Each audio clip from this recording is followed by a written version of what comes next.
Good evening everyone. आज का अपना जो टॉपिक है वो रहेगा, कल अपना जो CSIR नेट का एग्ज़ाम होने वाला है 26 तारीख को। तो 2 शिफ्ट में अपना एग्ज़ाम है। तो डिस्कस करेंगे कि पेपर को कैसे अटेम्प्ट करना है, किन किन गलतियों से बचना है। तो देखो, सबसे पहली बात तो ये है, पहले आपको जो कंप्यूटर बेस्ड मिस्टेक है ना, उनके बारे में चर्चा करेंगे।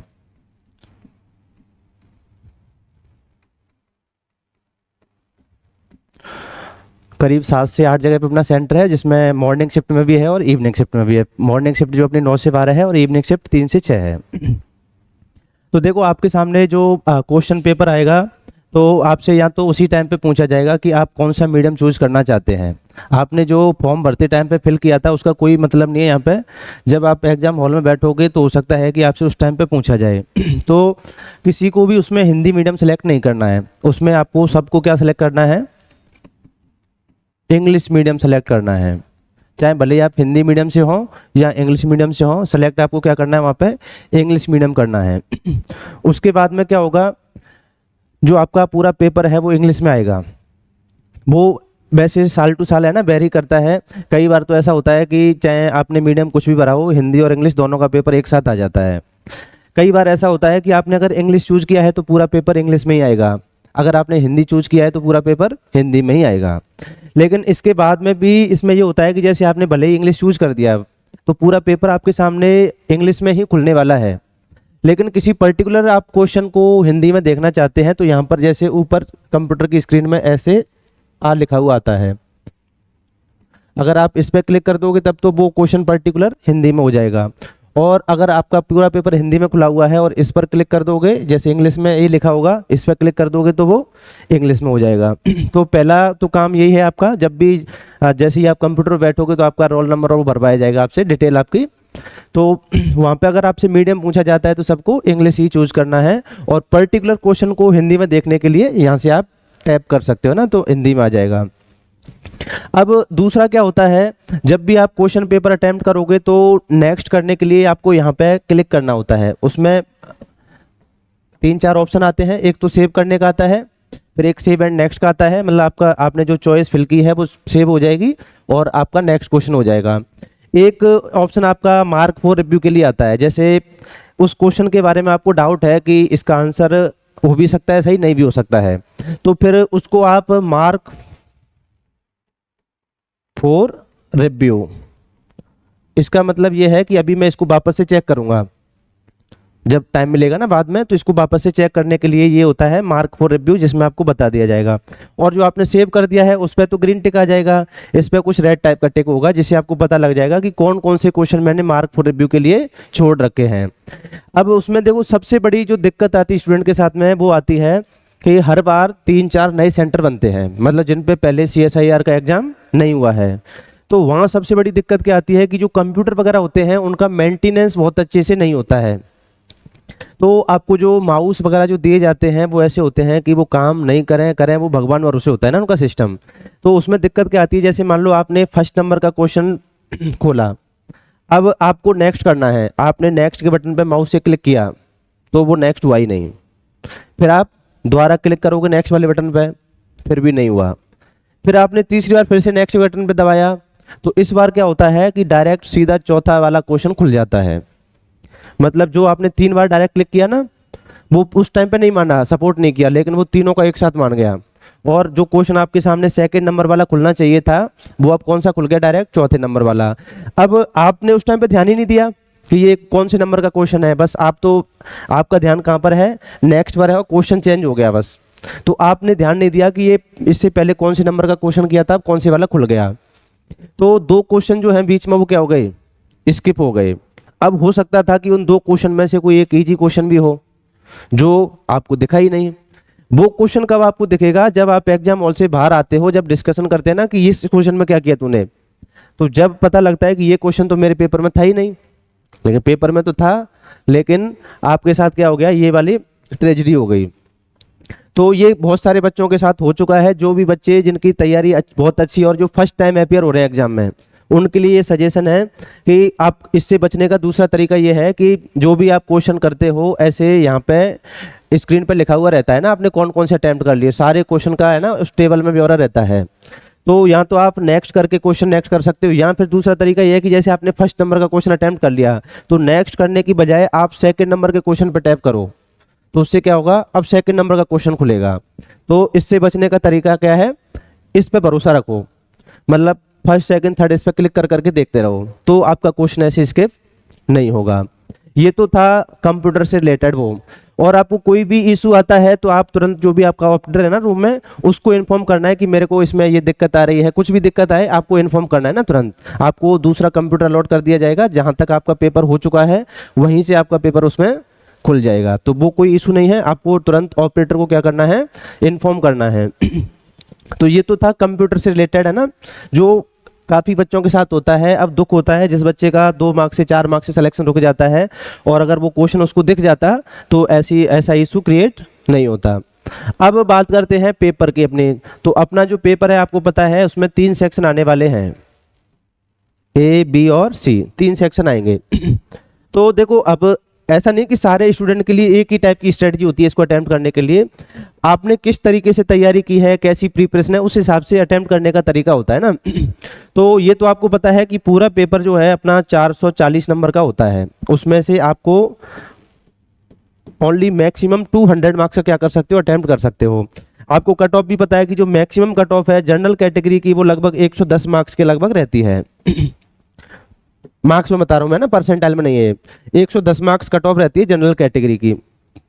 तो सबसे पहले आपको क्या करना है, जाते ही ए या बी पार्ट को नहीं छेड़ना है, मतलब ए पार्ट को नहीं छेड़ना है, आपको बी या सी पार्ट में से किसी एक को करना है। तो मैं आपको सजेशन दूंगा कि आप पहले सी पार्ट को प्रीफरेंस दो। इस सी पार्ट में देखो क्या होगा, टोटल 75 क्वेश्चन आने वाले हैं। अब इन 75 क्वेश्चन में से आपको अटेम्प्ट कितने करने होते हैं, 25 क्वेश्चन ओनली। और इन 25 क्वेश्चन को करने के लिए मैंने आपको 6-7 यूनिट पहले ऑलरेडी बता रखे हैं कि इन 6 से 7 यूनिट को ही प्रिपेयर करके जाना है, और उससे ज़्यादा जो भी प्रिपेयर करके गया है उसका पार्ट सी खराब होना गारंटी से। मतलब जो भी 9 यूनिट 10 यूनिट 11 यूनिट तैयार करके गया है वो पार्ट सी में कहीं ना कहीं गलत करके आएगा, मिस्टेक करके आएगा।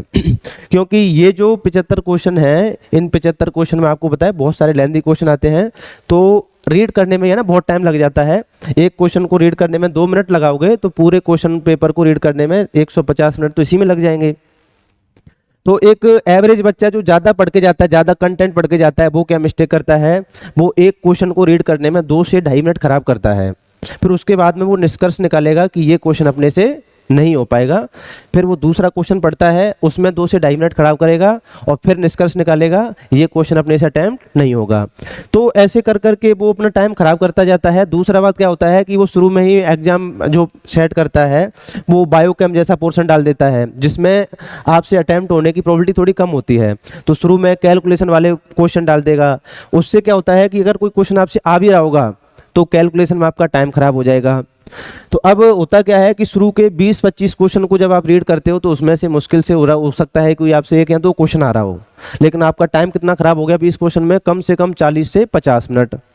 अब आपको लगता है कि 40 से 50 मिनट खराब कर लिए मैंने और अभी क्वेश्चन अपने 1-2 ही हुए हैं।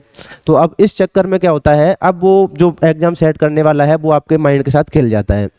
जो वो चाहता था वो अब आपके साथ होगा। अब क्या करोगे आप, अब आने वाले टाइम में इजी क्वेश्चन आने वाले थे, लेकिन अब आपको जल्दबाजी रहेगी कि मेरे 40 मिनट खराब हो चुके हैं ऑलरेडी, अब मेरे को और भी क्वेश्चन कितने बचे हैं, मेरे को 25 करने भी। तो अब आप क्या करते हो, अब जल्दबाजी में जो इजी क्वेश्चन होता है ना उसको आप केयरफुली रीड नहीं कर पाते और वो क्वेश्चन आपसे छूट जाता है। हो सकता है कि आप पढ़ ही नहीं पाया होगा ना जल्दबाजी में।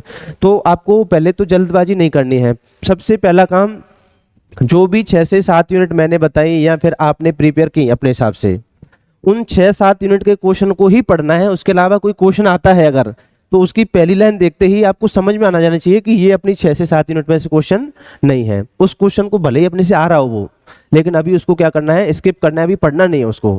पहली लाइन देखते ही स्किप करो, अभी नहीं पढ़ना है।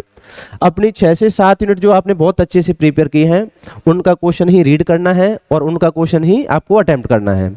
इसके अलावा बाकी जो 6-7 यूनिट से आता है अपने को रीड ही नहीं करना। एक एवरेज बच्चा जो होगा पूरा पढ़ के जाएगा कंटेंट, वो तो 2 मिनट खराब करने के बाद में निष्कर्ष निकालेगा कि ये क्वेश्चन अपने से नहीं होगा। और आपको क्या निष्कर्ष निकालना है, ये क्वेश्चन अपने को करना ही नहीं है। चाहे भले ही आ रहा हो अपने से, क्योंकि अपने को इस एग्जाम में मैंने बताया ना नॉलेज से ज़्यादा टाइम मैनेजमेंट का रोल है, और टाइम मैनेजमेंट जिसको आ गया वो आसानी से सिलेक्शन ले सकता है। 25 क्वेश्चन किसी भी स्टूडेंट को वो 6 से 7 मिनट पढ़ ले, अगर मैं घर ला के क्वेश्चन पेपर पकड़ा दूँ उसको और बोल दूँ कि टाइम का कोई इशू नहीं है, आप 3 घंटे के बाद 4 घंटे 5 घंटे लो, आपको 25 क्वेश्चन करने हैं, हर बच्चा 25 क्वेश्चन कर देगा घर पे। सारा रोल किसका है, एक तो एग्जाम के प्रेशर का और टाइम मैनेजमेंट का। तो पहली बात तो क्या करना है आपको, जो 6 से 7 यूनिट आपने प्रीपेयर की है अच्छे से, उसमें मैंने आपको बताया था आपको प्रीफरेंस देनी है, जैसे डेप बायो है, प्लांट फिजियोलॉजी है, बायोकेमिस्ट्री हो गई आपकी, और जेनेटिक्स हो गई, और एक इकोलॉजी जैसी यूनिट हो गई, इनको आपको मोस्ट प्रीफरेंस में रखना है। फिर इसके अलावा आपका मोल और सेल जो बचती है ना उसको करना है, बस इन यूनिट को ही आपको अटेम्प्ट करना है, उसमें बाकी यूनिट पर ज़्यादा फोकस नहीं करना है। तो अब समझ में आ गया, 6 से 7 यूनिट के क्वेश्चन जो हैं उनको ही रीड करना है, उनको ही पेपर में करके आना है। और शुरुआत में हो सकता है कोई आपको लेंदी क्वेश्चन मिले, हो सकता है कि उसका आंसर आपसे आ सकता है लेकिन कैलकुलेशन में टाइम लगेगा अभी, तो अभी उसको मार्क फॉर रिव्यू के लिए छोड़ देना है। भले ही आपसे अपने से आ रहा हो लेकिन आपको लग रहा है कि टाइम कंज्यूमिंग है, तो उसको मार्क फॉर रिव्यू के लिए छोड़ दो। तो आपको सबसे पहले क्या करना है, पूरा जो पार्ट सी है ना उसको 25 से 30 मिनट में एक बार पूरे को देख लेना है सरसरी नज़रों से। जैसे आपने पहला क्वेश्चन देखा, आपको लगा कि अपनी यूनिट से है ही नहीं, स्किप करो आगे बढ़ो। फिर अपनी यूनिट से कोई क्वेश्चन आया, तो जैसे कोई मैच करने वाला क्वेश्चन हो सकता है, कोई डायरेक्ट डेटा बेस्ड क्वेश्चन है, आप उसको वहीं पे उसको चॉइस को फिल करके सेव कर दो, आगे बढ़ो। मतलब 25 30 40 मिनट में आपको पूरा एक बार पार्ट ही एक बार अपनी नज़रों के सामने से गुजार देना है। और उस टाइम पीरियड में कोई 8 से 10 क्वेश्चन ऐसे होने चाहिए जो बिल्कुल ईजी टाइप के आते हैं ना, और हर बार आते ही आते हैं। टेबल मैच करने वाला आ गया, मैच कर दो वहीं पे और आंसर फिल कर दो उसका। तो 30 से 40 मिनट में कोई 8 से 10 क्वेश्चन ऐसे जो बिल्कुल ईजी टाइप के होते हैं उनको फिल कर दो। जैसे ही आपके 8 से 10 क्वेश्चन हो जाएंगे उन 30 से 40 मिनट में, इतने तो ईजी आते हैं आपको पता है, तो आपको एक कॉन्फिडेंस आ जाएगा कि अपने 10 क्वेश्चन तो हो ही गए। अब अपने को और कितने सही करने हैं, मात्र 10 क्वेश्चन और सही करने हैं 65 में से। 75 में से 10 क्वेश्चन तो आपके सही हो ही गए मान लो, बिल्कुल ईजी वाले। अब और कितने सही करने हैं आपको, 10 और सही करने हैं। टोटल 25 करके आने, उसमें से अपना टारगेट कितना रहना चाहिए, 20 क्वेश्चन सही करने का टारगेट रहना चाहिए। अपने को टॉप नहीं करना है, मतलब अभी सिलेक्शन की बता रहा हूँ ना स्ट्रेटजी। तो अब क्या होगा, अब आप जो बाकी का अपना टाइम है ना, अब जो आपने मार्क फॉर रिव्यू के लिए छोड़ रखे हैं, अब सेकंड अटेम्प्ट में अब वापस से पढ़ो उसको। अब उसमें आप पूरे अपने पार्ट सी का जो टारगेट है ना उसमें आप लगा सकते हो 1 घंटे 30 से 1 घंटा 40 मिनट का टाइम आराम से लगा सकते हो आप ओनली पार्ट सी में। पूरा कितना होता है अपना 3 आवर का टाइम होता है, 3 आवर में से 1 घंटा 40 मिनट 1 घंटा 45 मिनट इतना टाइम आप किस में लगा सकते हो, पार्ट सी में लगा सकते हो। तो फर्स्ट अटेम्प्ट में आपने 40 मिनट लगा दिए, 45 मिनट लगा दिया ना पार्ट सी में। अब उस पार्ट सी को दोबारा से पढ़ो एक बार। अब जो आपने मार्क फॉर रिव्यू के लिए छोड़ रखे हैं अब उनको पढ़ो। अब आपको और कितने क्वेश्चन करने हैं पूरे 65 में से, तो पहली बात तो यह कि अपने को 75 क्वेश्चन पढ़ने ही नहीं है, अपने को ओनली 40 से 45 क्वेश्चन ही रीड करने हैं बस। उन 40-45 में से 10 तो हमने कर दिए और बाकी के हमने मार्क फॉर रिव्यू के लिए छोड़ रखे हैं। अब जो 30-35 क्वेश्चन हैं उनमें से आपको 15 करने हैं बस। तो 1 घंटा 40, 1 घंटा 45 मिनट और ज़्यादा एक्सटेंड करो तो 1 घंटा 50 मिनट तक का आप टाइम इसमें ले सकते हो, है ना, पार्ट सी में। और ये पार्ट सी क्रूशियल है सिलेक्शन के लिए। दूसरी बात, कई बार होगा आपके साथ कि शुरू में 20 क्वेश्चन पढ़े आपने, एक का भी आंसर नहीं आ रहा, तो बस पैनिक नहीं होना है, बिल्कुल भी घबराना नहीं है। अभी एक अपनी यूनिट आएगी जब फेवरेबल, तो एक साथ हो सकता है आपसे 5 क्वेश्चन एक साथ आ रहे हैं उनके आंसर, तो जो 20 आपसे नहीं आए ना अभी और 5 के आंसर एक साथ आ रहे हैं तो उनकी भरपाई हो जाएगी, कंपेंसेशन हो जाएगा। तो कभी भी 10 क्वेश्चन 12 क्वेश्चन अगर एक लाइन में नहीं आ रहे हैं तो बिल्कुल भी घबराना नहीं है, पैनिक नहीं होना है, आगे बढ़ते रहो। ईजी क्वेश्चन आएगा भी, अपना वहाँ से कंपेंसेशन हो जाएगा। समझ में आ गई बात। और एग्जामिनर जो भी है एग्जाम सेट करने वाला, वो आपके माइंड सेट को ही तो बिगाड़ना चाहता है बस, कि शुरू में 20 क्वेश्चन नहीं आए, अब जो आपसे आ सकते थे उनमें आपका दिमाग काम नहीं कर रहा। तो बिल्कुल भी पैनिक नहीं होना है, भले ही नहीं आ रहा हो अपने से, आगे बढ़ते चलो बस। 25 क्वेश्चन मैं बोल रहा हूँ हर बार इजी वाले आते ही आते हैं और वो डायरेक्ट कॉपी नोट से आते हैं। उसके बाद में अब आपने 1 घंटा 40 मिनट लगा दिया और इसमें मेरी तरफ से राय यह है कि हर बच्चे को पूरे 25 क्वेश्चन करके आने हैं।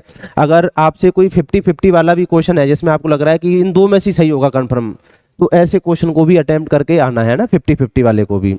आधे सही आधे गलत हो जाएंगे तब भी आप पॉजिटिव में रहोगे।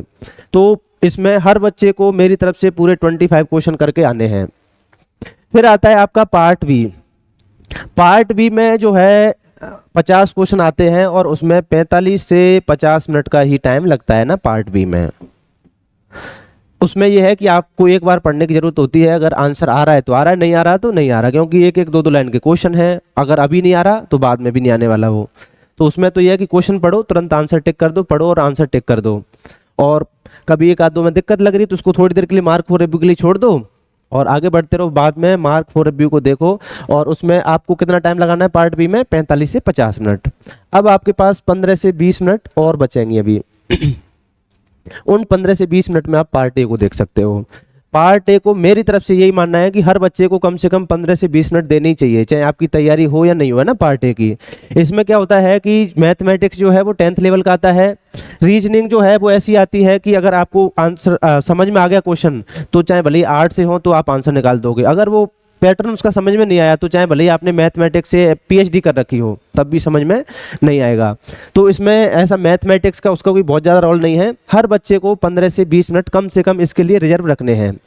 कोई बहुत ज़्यादा कट ऑफ नहीं जाती सिलेक्शन के लिए। जो एवरेज आपको चाहिए वो क्या चाहिए? आप 75 में से 25 क्वेश्चन करके आओगे, 17-18 इसमें अपने सही हो जाएं। 17-18 अगर इसमें सही हो जाते हैं तो इसमें लगभग 60 से 65 मार्क्स अपने आ जाते हैं ना पार्ट सी में। ये एक हर एवरेज बच्चे के लिए सिलेक्शन की स्ट्रेटजी बता रहा हूँ। 75 में से 25 अटैम्प्ट करने हैं, 17 से 18 अपने सही हो जाएं तो 60 से 65 नंबर आ जाते हैं इसमें। फिर उसके बाद में आपका पार्ट बी बचता है, इसमें भी आपको पूरे 50 में से लगभग 25 से लेके 30 के बीच में अटैम्प्ट करना है। और ऐसा कोई मैंडेटरी नहीं है, आप 22 भी कर सकते हो, 23 भी कर सकते हो। अगर आपको पूरे 35 आ रहे हैं तो पूरे 35 करो। तो इसमें भी ये है कि अगर आपके 17-18 क्वेश्चन सही हो जाते हैं तो इसमें आपके 30 से 32 नंबर बन जाते हैं।